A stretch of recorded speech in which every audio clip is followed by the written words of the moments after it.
Good evening, everybody. We're down here at the old Joseph Corey factory and warehouse in Jersey City at 888 Newark Avenue, which is just west of Tunley Avenue and down the hill.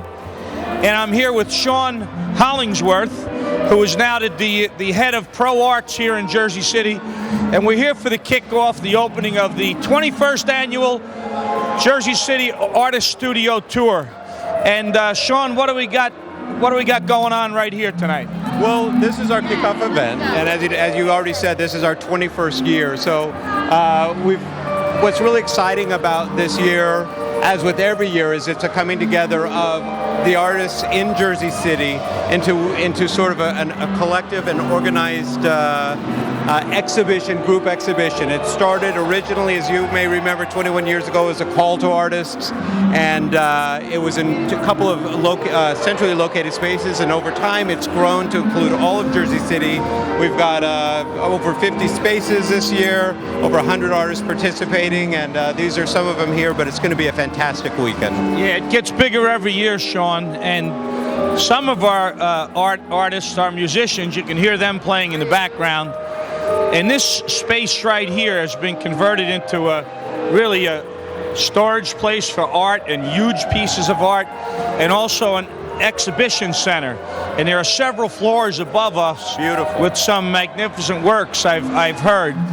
And Jersey City is an artistic hub. Our artist community brings a lot to our city and is growing every year. And I call us a residential center, an employment center, a transportation center, and now an artist hub here in Jersey City.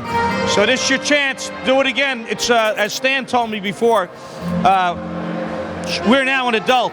It's 21st year. That's right. So, you know, we're legal. We're all legal. So come on out and enjoy yourselves. God bless. See you on the tour this weekend.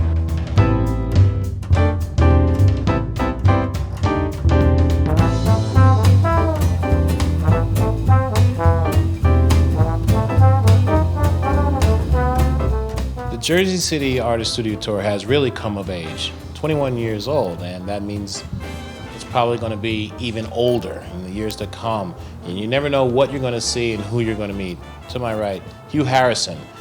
I think he's a great drawer. He's an illustrator. He may define himself with a lot of his different special techniques, and I'll leave that all up to Hugh.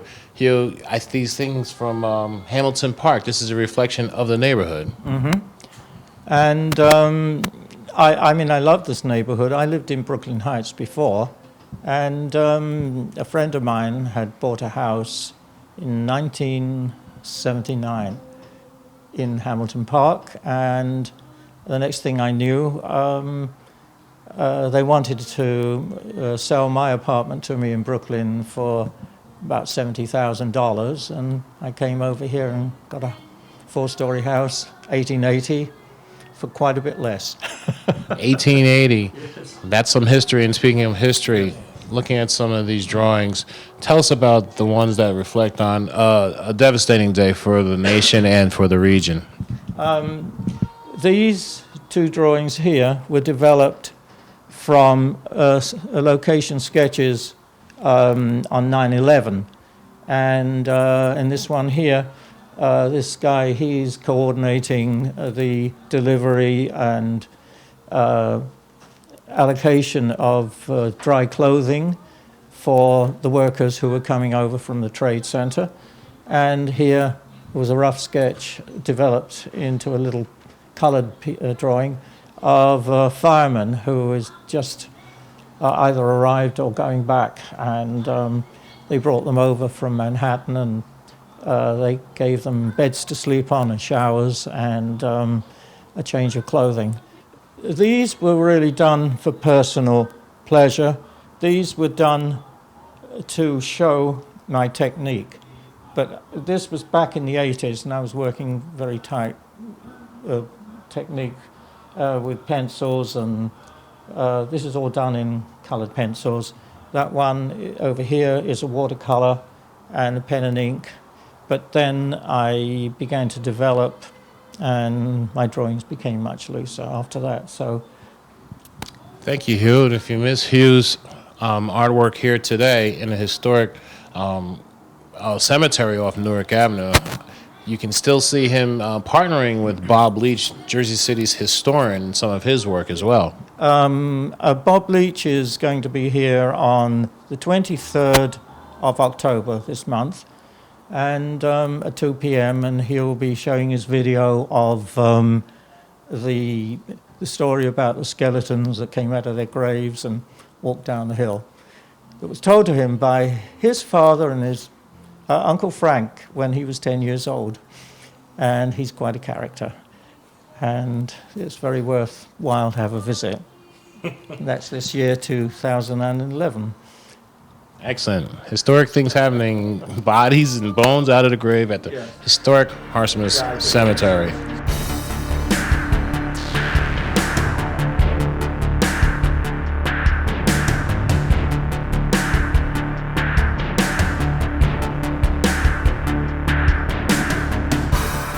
First time in the history of Jason 1 TV's coverage of the Studio Artist Tour where we actually get to say, brace yourself. Here we have Photo Realism by Yigal Ozeri.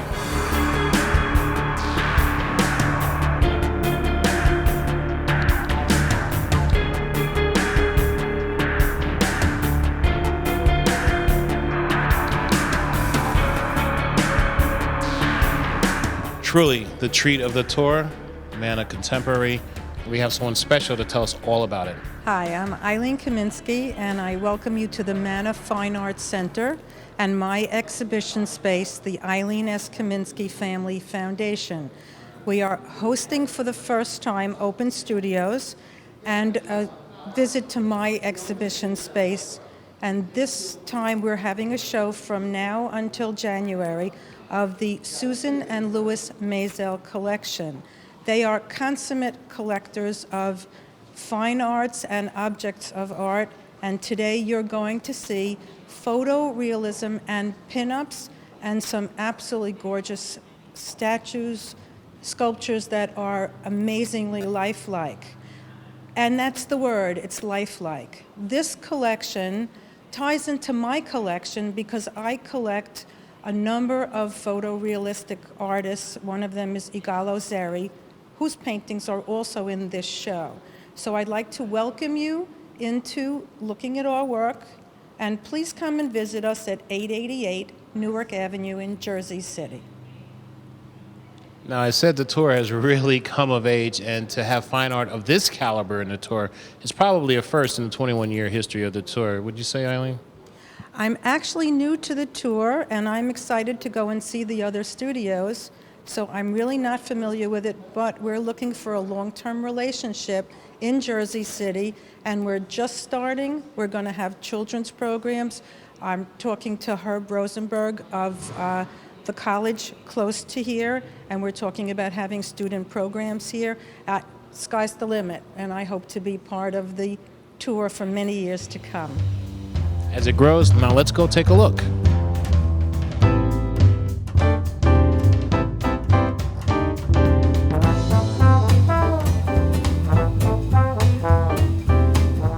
I'd like to introduce you to the work of Anthony Brunel. I met Tony last week, and he gave me a detailed lecture on his work. Now, if you come in real close, you're going to think that it is a photograph. And that's what photorealistic painting is. It is not a photograph. Every part of this work is hand-painted and touched by the artist. In fact, this piece, he does take photographs first, just like a number of the other artists, and then he will workshop the photographs and make this. This is not an actual street, but pieces of a street that he puts together. Now, Tony told me that this work took him over 3 months to make. He's working on a larger work now that he told me will take a year. Could you imagine working on one piece of art for an entire year? I find that astounding. I can't wait to see the work. And I hope the camera will come in closer and let you see a number of the different pieces hanging in the show today to show you how realistic they are. No, not a photograph, an actual hand-painted piece of art.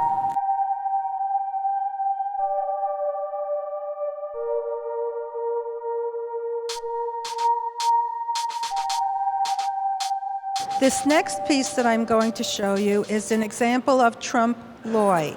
It's from 1971 from Stephen Posen.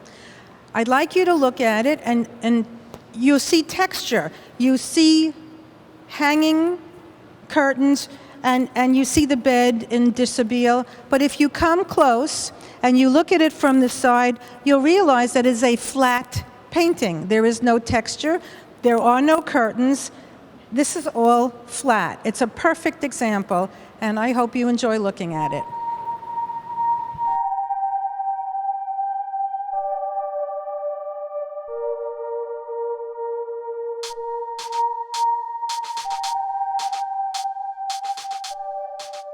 This is an image by Igalo Zeri. Again, we are looking at a painting. Yes, a painting. It is not a photograph.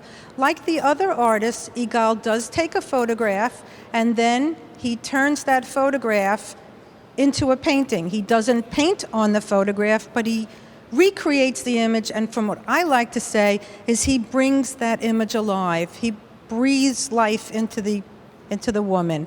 He takes the model into, I believe, this may have been done in the park in the city, in Central Park.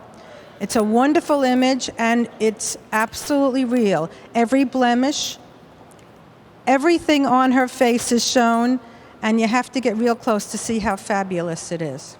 Thank you.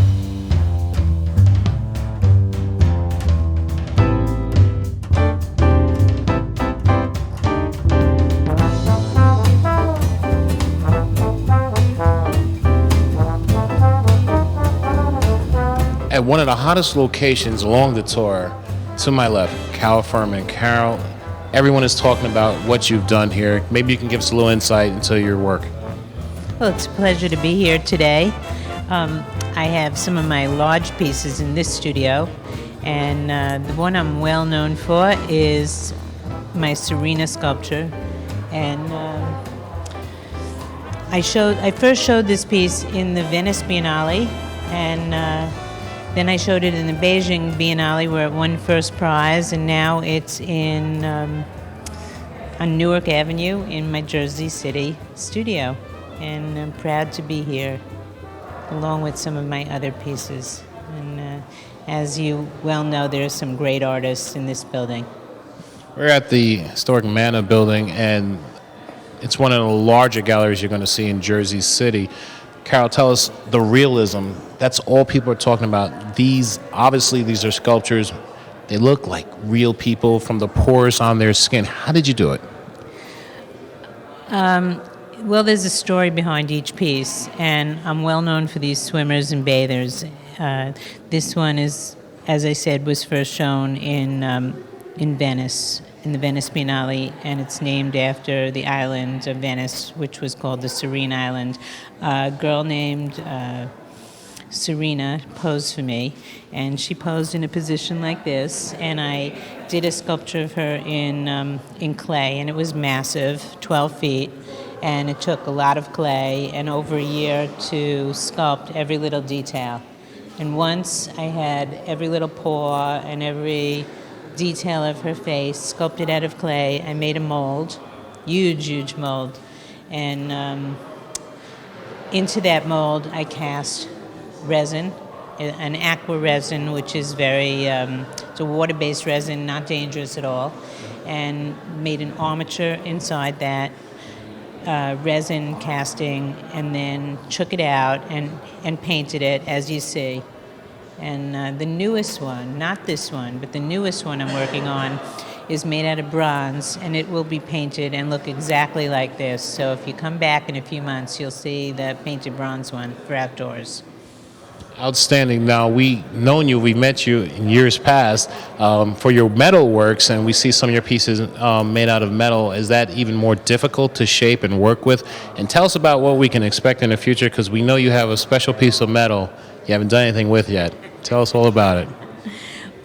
The pieces you see in this room that are metal are a totally different process, and they are made by a process I developed where I melt over 6 different types of metals till they're liquid in about 2,000 degrees in a process that I call painting with fire.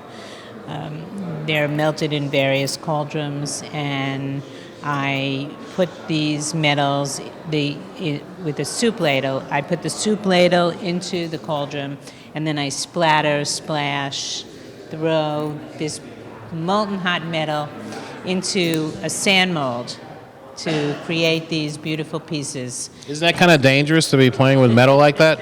It's very dangerous. I also, what you're referring to, have a piece of the World Trade Center iron from 9/11 World Trade Center, and I have it safely put away for a future project that I have drawings that you had the pleasure of seeing, and we'll eventually do a beautiful piece. And I want to do it in this pouring method where I melt this metal and reconstitute it in something fabulous. And this studio was I really got this studio to do my very, very large pieces. And I have a studio in New York City for smaller pieces, but I'm working on 4 monumental pieces that'll be much larger than this. I have a diver. I have a girl in a swing that's going to swing from the ceiling about 24 feet, and pretty interesting, in a round swing. And then I have a girl on a medicine ball, and she's standing on her head. So in about a year, you should see some pretty special all-new works in this room.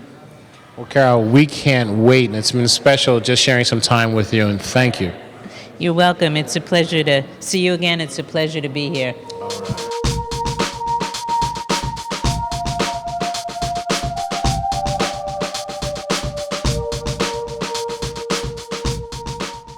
Hi, my name is Michelle Moly, and I am the co-founder and curator of Pop-Up Art. And we are proud to be part of the Jersey City Artist Studio Tour in 2011, and we're here at Mana Contemporary. What Pop-Up Art does is put on art shows in nonprofit and donated spaces throughout the metro area.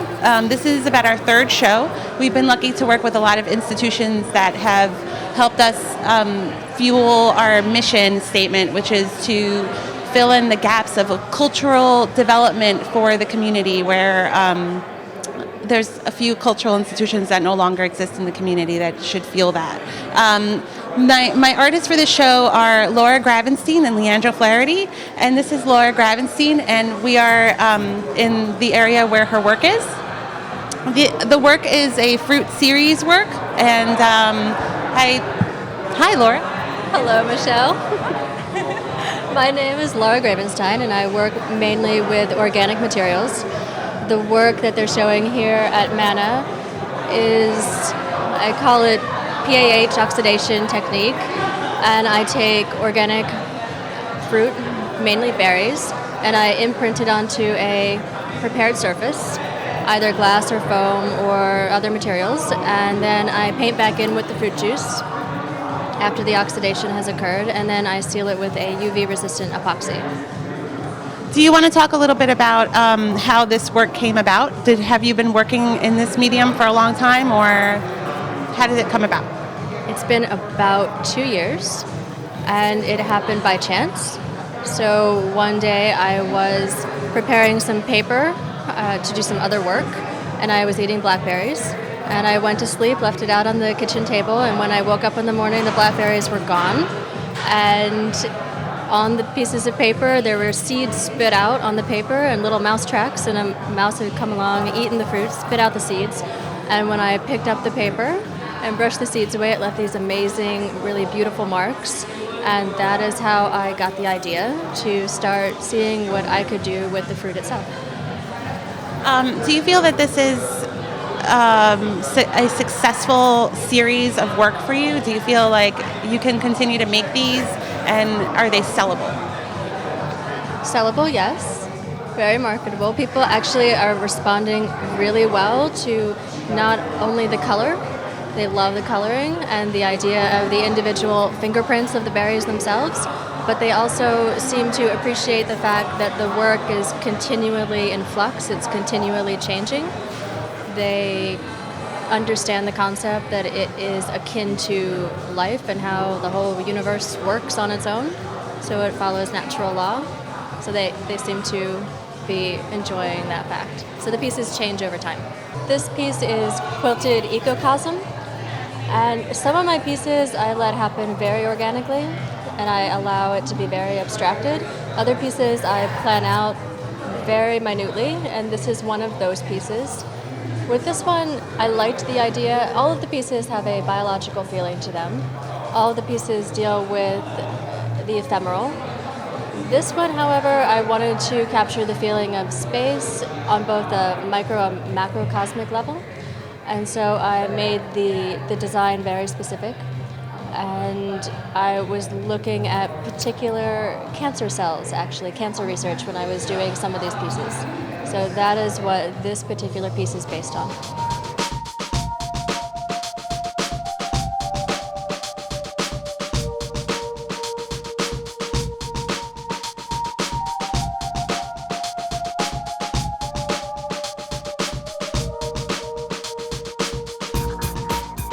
All right, the big tour is winding down, but we made one more last stop. We're down here at the old Moishes warehouse, and to my left is Tina Maneka. She's actually the curator down here at this location, or one of the curators, and I understand that she curated over 65 artists, including her own works, over my left shoulder. Tina, welcome.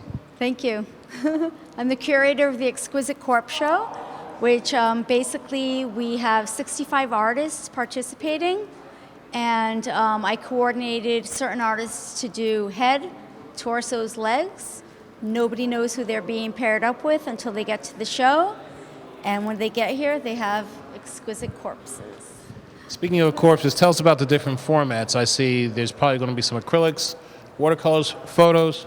We have photography, oil paintings, acrylics. We have mixed media. We have some sculpture. Yeah, but mostly this year it's two-dimensional work. Now, how'd you come up with that theme? I've always loved playing exquisite corpse, but I also, as far as a social experiment, I wanted to include exquisite corpse to be metaphors for relationships amongst Jersey City residents and Jersey City people. So the corpses are, some of them end up being beautiful, some are funny, some are just awkward, and they resemble relationships amongst Jersey City residents. Now tell us, I understand you have some of your own work here as well. I do. I have a torso that I made, oil and collage. I also did the series of stuffed animals, Exquisite Corpse stuffed animals, my friend and I, Celeste Sales. And they are interchangeable with Velcro, so if you buy a few, you can keep making different corpses out of them. Very interesting. So we're going to take a walk around and see some of these other artists. Thank you very much, Tina. Thank you. Pleasure.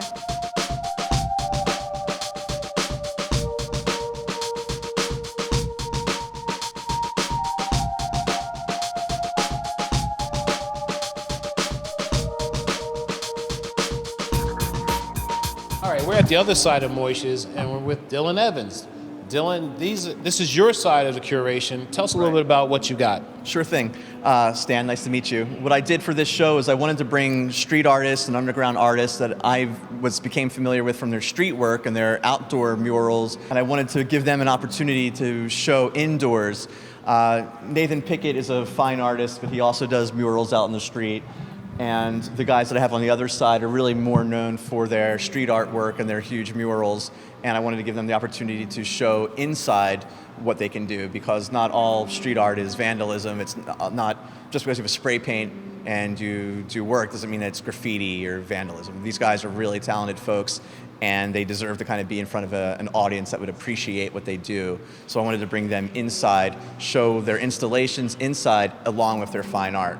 So if you took a look around and saw Then One and Pawn and LNY, you can see that they have skill. They're not just out there tagging up buildings. I was going to ask you, do you find that a lot of street artists, or what some people might call illegal artists, have dexterity, or are they pretty much refined to just that? I think if you take the time to really appreciate the skill and just don't get turned off by the fact that it's spray paint on a wall, that you will see that these guys actually have a craft and talent and a skill that they've learned through experience and years of doing it. That they have incredible control with the spray can. It's not just random. These guys are very refined in what they do, but I don't think people take the time to appreciate what the skill level that they do have. But you'll see that their paintings are actually very meticulous and practiced, and you'll see that in the work. So my idea is to bring the art from the streets and bring it inside for this show so people can actually look up close at it and take the time to appreciate the skill and craft that goes into their work. Now, when you're cutting down, obviously scale is everything. So when you're going from outside to inside, do they feel like they're somewhat hamstrung, or is it just a new challenge? Well, I try to give them the opportunity to still go big, and you'll see from the walls that I give them the opportunity to still fill a whole wall, show what they do out on the streets, but then also give them the opportunity to show their paintings as well. They can't go and hang a painting on the street. It's something that they took time with, but they can do that here. I want to give them the opportunity, go big on the wall, and then put some paintings in there too. Show people what you can really do on a canvas too, and that's the idea behind the shows that I curate. So when street art hits the hall, let's go take a look.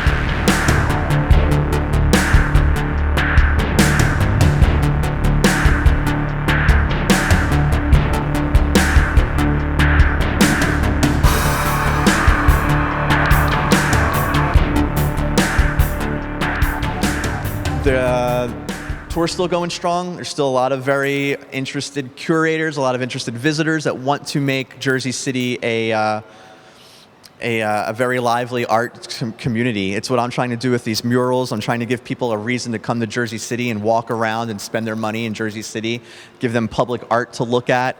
We've got the downtown scene. There's plenty of great restaurants and shopping to do, and art to see. And I'm hoping that we can get more murals out there. And I've kind of followed what was going on in Philadelphia and figured with our proximity to New York City and Philadelphia, there's no reason that Jersey City can't have that as well. We can have murals. People come from all over the world to look at the street art and graffiti of New York City and Brooklyn. We're so close to New York City, we can really kind of tap into that and get art tourism stimulated here as well. So not that I'm all about dollars and cents. I'm really more about putting things out there for people to enjoy, but kind of need the money to buy supplies too. So I'm hoping that these little building blocks could lead up to that, to getting the city to notice that this does have a great value to the landscape of Jersey City. And I'm hoping that through cultural fairs we can really promote that more.